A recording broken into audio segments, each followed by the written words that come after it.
Salam alaikum, Azul, Fellawen, bonsoir tout le monde, j'espère que vous allez bien.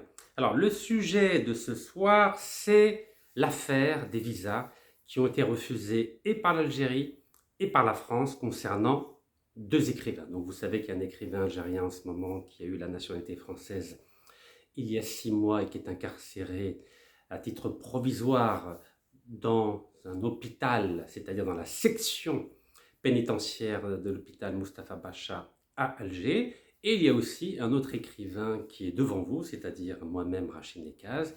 Et vous savez que la France m'avait condamné par défaut à 18 mois de prison ferme, à la saisie de tous mes comptes bancaires, de tous mes appartements, le 9 décembre 2021, alors que j'étais emprisonné en Algérie, alors que j'étais assigné à résidence en Algérie, et la justice française en a profité pour me réduire à zéro, mais c'est comme ça.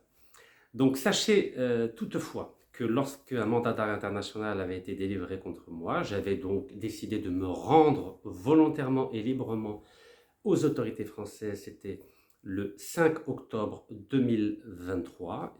J'ai filmé en direct ma reddition auprès des autorités françaises et j'avais été incarcéré aussitôt à la prison de Fresnes, donc dans la banlieue parisienne.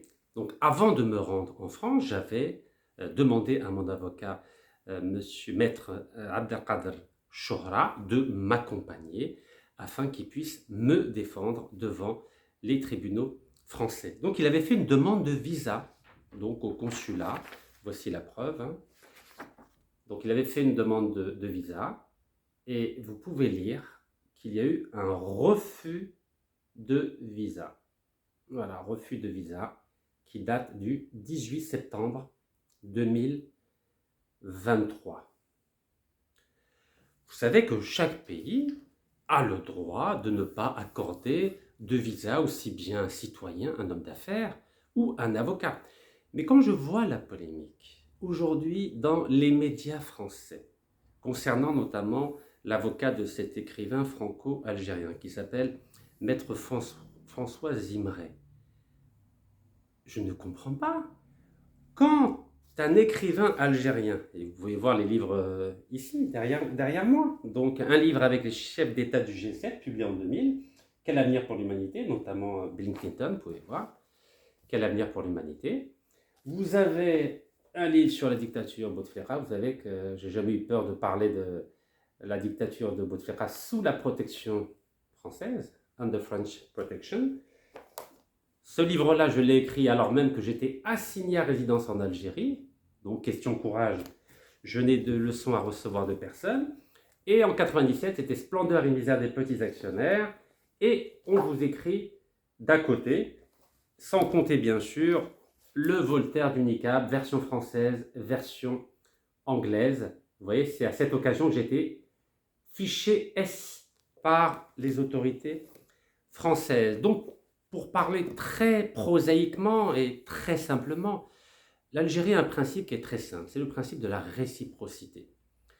Donc, la France a le droit de ne pas accorder un visa à un avocat algérien de le client est écrivain comme moi, et l'Algérie a aussi le droit de ne pas accorder de visa à un avocat français d'un client franco-algérien qui est aujourd'hui en détention provisoire dans une unité pénitentiaire de l'hôpital Mustapha Bacha à Alger. Alors, vous savez, j'ai envoyé un communiqué de presse à toute la presse française, j'ai écrit à ces intellectuels français qui viennent de signer une pétition en soutien à cet écrivain franco-algérien.